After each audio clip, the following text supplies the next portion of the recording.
Olá, amados irmãos, como estão todos vocês? Então, neste mês de julho, que também é chamado mês do dízimo, o Padre Juviano me pediu para falar um pouquinho sobre o dízimo. Então, eu vou dividir em duas partes, né? Uma sobre o dízimo no Antigo Testamento e o dízimo no Novo Testamento, tá bom? Então, hoje vamos começar falando sobre o dízimo no Antigo Testamento. Mas antes, claro, vamos pedir a graça do Espírito Santo sobre nós, para que possamos compreender tudo isso. Em nome do Pai, do Filho e do Espírito Santo. Amém. Deus de amor e misericórdia, enviai sobre todos nós as virtudes do teu Espírito, para que possamos compreender quão grande é seu amor por nós. Ave Maria, cheia de graça, o Senhor é convosco. Bendita sois vós entre as mulheres, e bendito é o fruto do vosso ventre, Jesus. Santa Maria, Mãe de Deus, rogai por nós, pecadores, agora e na hora de nossa morte. Amém. Em nome do Pai, do Filho e do Espírito Santo. Amém. Então, a primeira coisa, amados irmãos, que nós queremos ver é o que é o dízimo no Antigo Testamento, né? O Salmo 29, se você quiser depois pegar na sua Bíblia, vai falar sobre tributo, mas é um tributo diferente. Vai dizer: tributai ao Senhor honra, glória, poder, né? O louvor é um salmo de adoração, de louvor. Começa com essa palavra tributo. É um tributo que se deve, né, a Deus por direito. Também desse tributo de honrar, de glorificar, está inserido dentro disso o dízimo. A palavra dízimo vem da 10ª parte, que a lei mosaica dizia, né? A lei mosaica falava da 10ª parte que se deveria dar, né?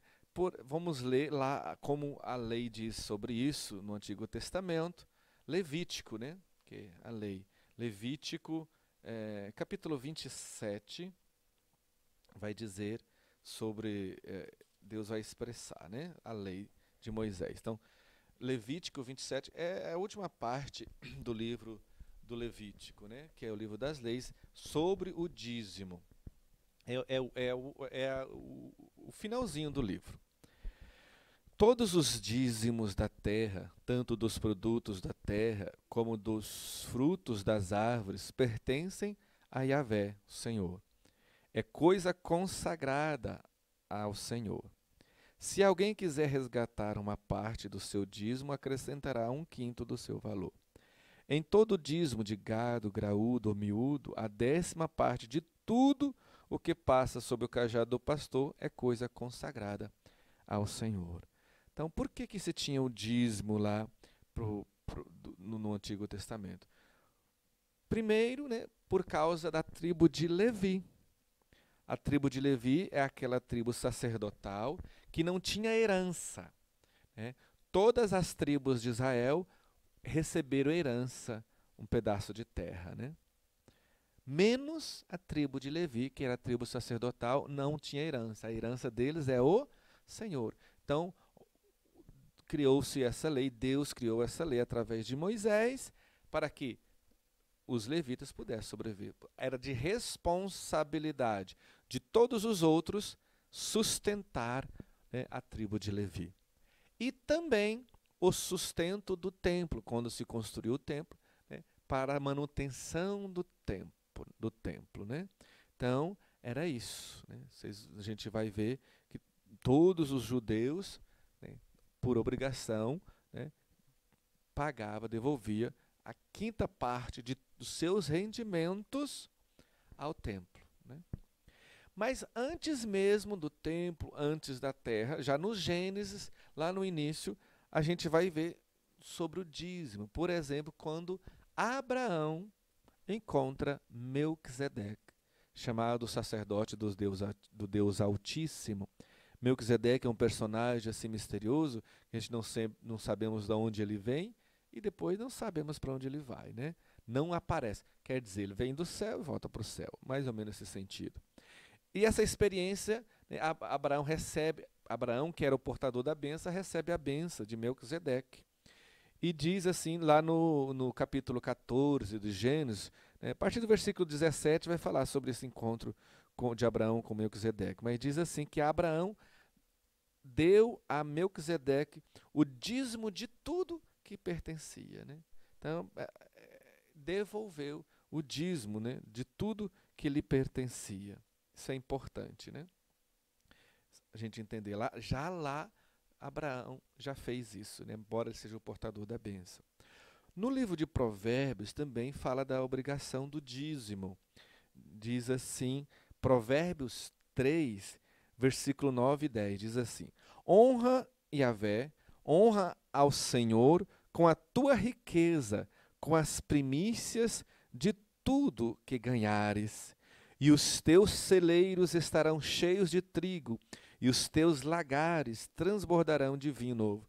Então, aqui já tem um sentido mais espiritual, porque tem uma promessa, né? E aqui é importante. Então, aqui já, olha, honrar a Deus com a riqueza, com as primícias dos teus ganhos, para que os teus celeiros estejam cheios e os teus lagares transbordam. Então, o dízimo já no Antigo Testamento tinha esse sentido também. Devolver o dízimo para que o Senhor abençoe, para que o Senhor faça transbordar os nossos celeiros. Mas isso fica mais claro ainda lá em Malaquias. É tão conhecida essa passagem, né? Malaquias capítulo 3, versículo 9 e seguintes, diz assim: vós estáis sob maldição e continuais a me enganar, vós todo o povo. Trazei o dízimo integral para o tesouro, a fim de que haja alimento em minha casa. Provai-me com isto, disse Yahvé dos exércitos, para ver se eu não abrirei as janelas do céu e não derramarei sobre vós bênçãos em abundância. Por vós eu ameaçarei o gafanhoto, para que não destrua os frutos de vosso campo, e para que a vinha não fique estéril no campo, disse o Senhor dos exércitos. Todas as nações os proclamarão felizes, porque sereis uma terra de delícias, disse o Senhor dos exércitos. Então, aqui, primeiro, Deus está cobrando, né, o porquê que o povo está em desgraça. Porque está em falta com o templo. E Deus faz mais uma vez essa promessa, promete, provai, fazei a experiência, devolvei o dízimo integral para vocês verem se eu não abençoarei, se eu não derramarei sobre vós, né, a prosperidade, assim por diante. Né? Então, é importante aqui para nós entendermos, né, que existe uma bênção prometida. Né? Deus, né, destruirá o gafanhoto que corrói, aquilo que corrói os nossos rendimentos. Né? É uma forma de receber essa bênção material de Deus, devolvendo o dízimo. Né? Porque tudo pertence a Deus, e Deus pede só uma parte dos nossos rendimentos para Deus. Eu gosto de dizer, uma vez eu falei uma coisa assim, até interessante, né? Às vezes a nossa vida não está muito boa, mas Deus promete, se a gente devolver o dízimo, tirar as pragas da nossa vida, né? Um amigo meu diz assim, e eu gostei, né? Deu uma risada, olha, se devolver o dízimo, Deus retira até a sogra da nossa vida, né?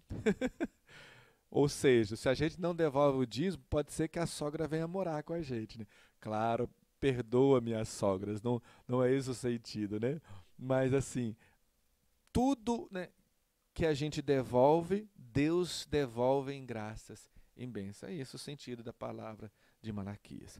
Então, amados irmãos, no Antigo Testamento, resumidamente, fala desse tributo e dessa obrigação de devolver a 10ª parte. O dízimo no Antigo Testamento é exatamente isso, 10ª parte.